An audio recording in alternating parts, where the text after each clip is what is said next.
Reka ntongere mbasuhuze mbifurize kugira ibihe byiza mwebwe tugenda tubana kuri channel genda tubagezaho byinshi cyane bigiye bitandukanye. Uyu munsi reka tujye muri gospel tureba bamwe mu makuru agezwe ari kuvugwa muri gospel rero umuti hari kuvugwa iki, harimo iki ikirimo gikomeye nuko umugabo witwa Prophete Noheli abenshi muramwibuka mu minsi yashize ubwo yavuga ko yeretswe kuzashaka cyangwa se kuzarongora umugore wa Pasteur Theogene Nzahuke uheretse kwitaba Imana mu mwaka ushize. Witabye Imana mu ibi rero cyo kumvikana avuga ko yagize iyerekwa ry'uko azashakana na Asiya umufasha wa Pasteur Theogene witabye Imana. Yongeye kumvikana avuga ko bamugambaniye ubukwe bwe bukaba bwarapfuye kuva mama Pasteur yantera indobo none bivuga yakaga kuza kunsubiza. Nabwiye Imana ngewe ntabwo ndi umuntu ushobora kwihanganira ibintu bikomeye nk'amabuye. Je ndi umuntu ndebye ndavuga ni umpaye umugore nk'uyu bundi kare kose Imana yunyerekeza kuri uyu Pastor Koro Karameli vava n'umukobwa mubi n'umukobwa mwiza ngonde vava dore imbogo mwizina rya Yesu murino vava beranye na buri no bari kwimana bose bameze kimwe ko numva yatari bavana buri nguni baraberanye. Ngende bugeraga nti nibishaka n'agatimu kiwe kadashinga katabyina. Pascal nkubwira aho ngaho muri Kagugutuye muri Kiyovu yego na cya cyumba cy'amasengesho ugira iwawe ubugishakira ibyangombwa niba gifite ibyangombwa icyo cyumba ntabwo mbizi. Nibishaka yaravuze ngo ingunzu zose zigitekereza kuri mama Pasteur ziveyo. Waba uri ingunzu ubwo buri nguni ugiye kumenya ko ndi umuhanuzi kubera iki ibyo wigira iyo firi mu mazi yigira ibyo ishaka ariko igeze ku ipano nibwo imenya ko ibintu byahindutse. Nuguma kungendaho ndi umuhanuzi nakubwiye ko Imana ikurinze uburemba mu kiganiro wabyumvisha ibugukijije kuko wari umaze igihe ufite ikibazo. uburemba yego uburemba kugira ikibazo nyine cyo ku Bibiliya nabivuga muri Matayo 19:7 Yesu yaravuze ngo harabavutse ari ibiremba. ese Pastor Farino washenye afikina byukura bagenda kubera ko kujutasenza amasengesho y'imistatu ariko reka mubazo wa mugabo ko nawe wigize akasa mu twoga kabye bivugire kuri kamera iyakoreraga muri Eliya niyo yari muri Eliya alire boss nina totita la wene mazo brenda kumva papa iyakoreraga urukumva neza iyakoreraga muri Eliya niyo yahindutse ikoreramo no muri Elisa bivuze ngo yankoreyemo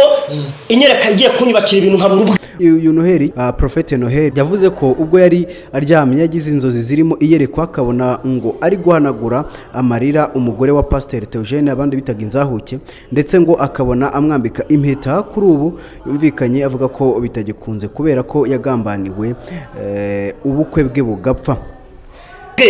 Aba barabi we Korode na Pastor Fani nimwe mwabisenye kubera ko n'abahanuzi bakuru bageranye n'Imana barabishenye ariko icyo natangariza isi tunabiveho. Ikibazo naramuretse gato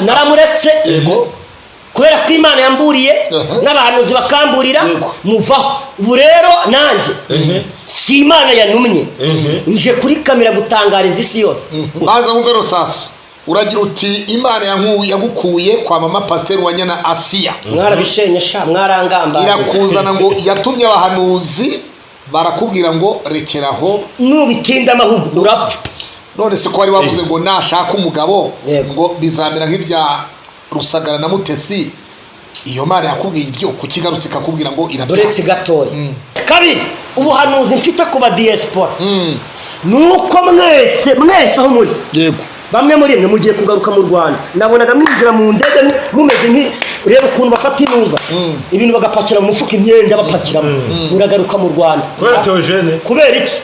mwakoreye umugisha ku munyamuvumo henetala yakumva papa oriya shaka karabazo burere mando winima Imana ikavuga ngo abakurwanya bose irabasiri banje netita stienema. Iyi nkuru murayibuka Prophete Noheli wavuze ko yeretswe gushakana n'umugore wa Pasteur Theogene. Abantu bati nyaboneka uyu muntu ibyarimo ntabizi, bamwe bati nagatwiko ariko urumva ko nawe ubwe yamaze kuba abihakana. Yabivugiye mu kiganiro ubwo yabivugiye mu kiganiro ubwo yari na Pasteur Claude. Uyu Claude yanagarutse nyuma aza kuvuga ko ibingibi ngo byaragatwiko ngo ubu ntibwari ubuhanuzi bwavuye ku Mana. Ndagira ngo tugendane uko je navuze. iyo mvuze ijambo nakambaza ngo akansubiza mu byo navuze nsubiramo ngo navuze ndya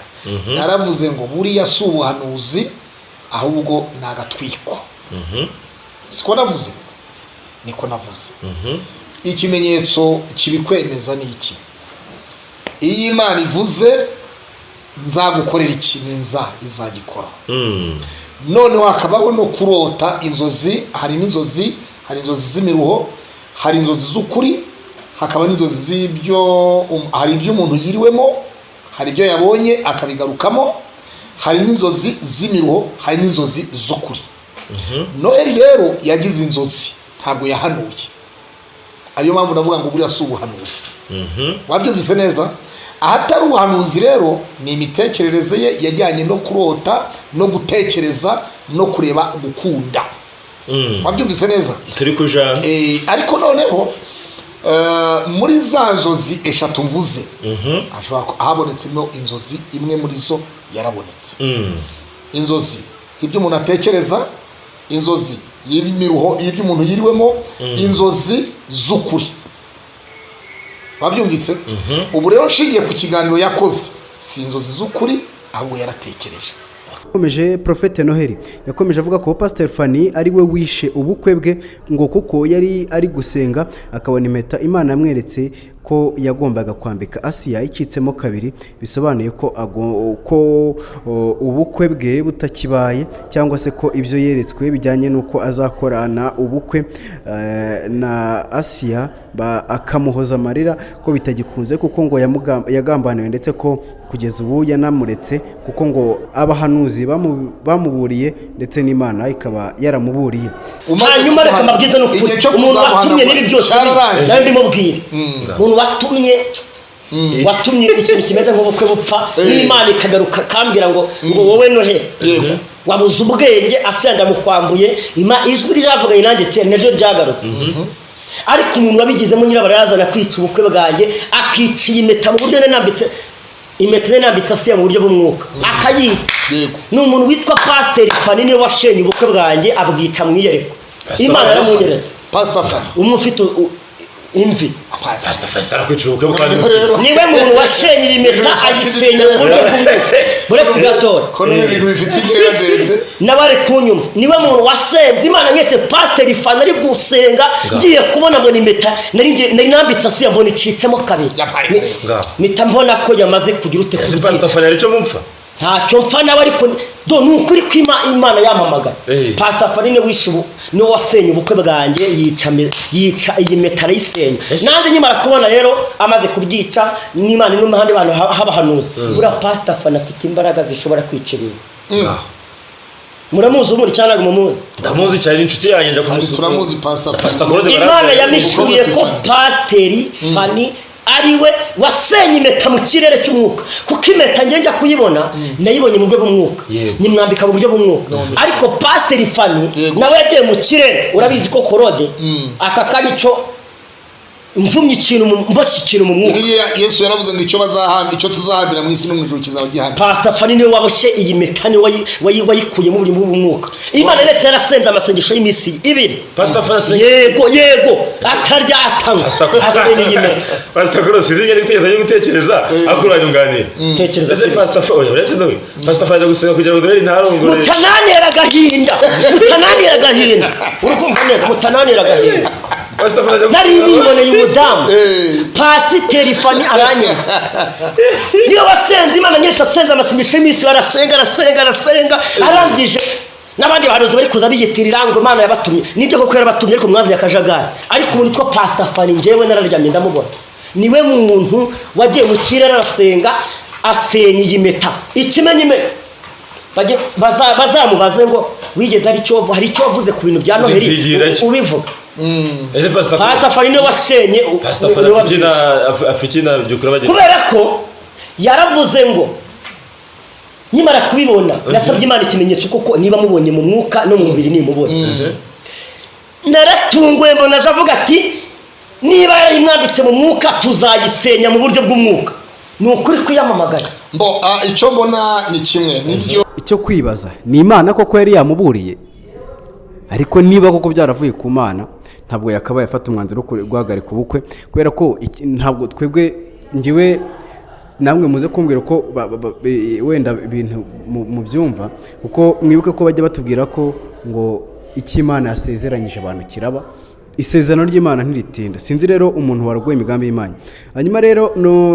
Prophète Noheli yavuze ko ubu noneho ari gukunda Ariya Kuru ngo kuko yabonye ari umukobwa mwiza cyane ubwo yamubonaga ku Isimbi TV, ubu ngo niwe yifuza ndetse aramutse amenye uwo ari we akamenya aho ataha akabonabona nimero ze ngo byaba byarangiye agahita amuvugisha ubundi bagahita bakomeza bagahita mugezaho nyine icyifuzo cye. Nagira inama Noheli ndavuga ni kuri umushi kuko mu cyangwa urumva wamurwariye indege Ariya Kuru njyewe namukunze nkibona ikiganiro wamurwariye indege nta mazi ariko ubundi abantu badukurikira bajye bumva si Imana intumye n'amarangamutima njyewe kuva mu bapasiteri yantera indobo none bivuga yakaga kuza kunsubiza nabwiye Imana njyewe ntabwo ndi umuntu ushobora kwihanganira ibintu bikomeye nk'amabuye njye ndi umuntu ndebye ndavuga ni umpaye umugore nk'uyu bundi kare kose Imana iyo unyerekeza kuri uyu Pastor Koro Karameli Vava n'umukobwa mubi n'umukobwa mwiza Vava dore imbogo mu izina rya Yesu muri niba ari ugiye kumva si umukobwa mwiza cyabaye Vava Ariya Kuru ubahuza ubahuje uretse gato twumva ibyo ashaka. Noheli aturuka icyangugu ni umushi Vava aturuka icyangugu ni umushi yego Vava umuntu wagira si ndeka mubwiza ukuri muri ushobora Vava beranye na buri nguni na buri kana aberanye na buri nguni Vava beranye na buri nguni nuko rero Imana bose bameze kimwe ko numva yatari Vava na buri nguni baraberanye ngende bugeraga nti ukora kari mwene wanyu byakurusha inkwano bigahita binihura noneho rero impamvu ureba ukuntu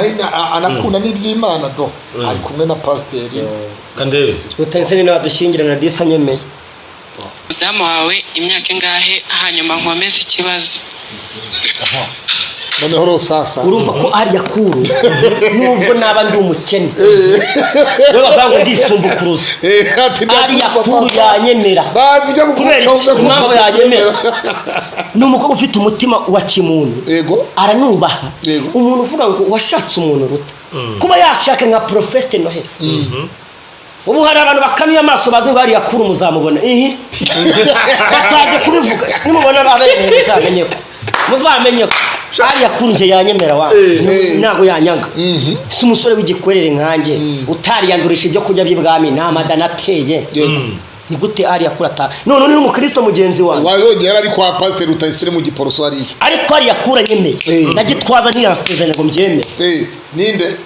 twajya kuri uyu nguyu kwa Rutayisire tutajya ko mwicarageze oya Korode yaza amagarariye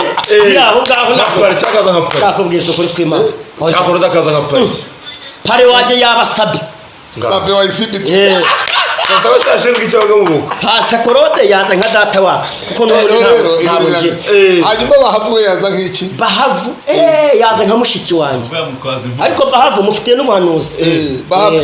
mufitiye ubuhanuzi niyumva iki kiganiro azamama Jihad wazaza nk'iki noneho Jihad nubwo yagiye asesengura akamvuga nabi Jihad yaza nka muyomba wanjye Buriyane we yaza nk'iki Buriyane sasa yaza nka mushiki wanjye mutoya Bishop Brigitte yaza nka mama wacu Pastor Mutesi yaza nka Masenge Bishop Gerard yaza nkandera reka tunasoreza ahangaha amwe makuru agezweho nge nitwa Kizito tuzongera dusubire mu yandi makuru.